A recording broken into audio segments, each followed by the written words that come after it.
Today I will be showing you how I make my sugar cookie wax melts behind the scenes. Stay tuned.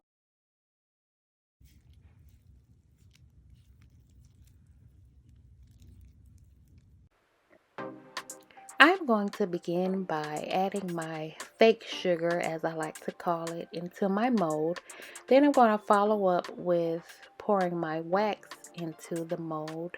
I did not show how I color and fragrance my wax because most people are familiar with how to do that.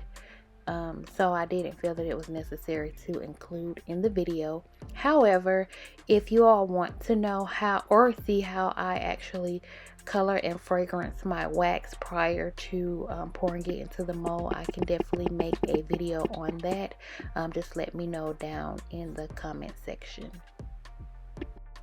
Once the sugar cookies are dry, I will package them, which requires me to shrink wrap them individually, and then I will add the warning label as well as the label telling you what the product is.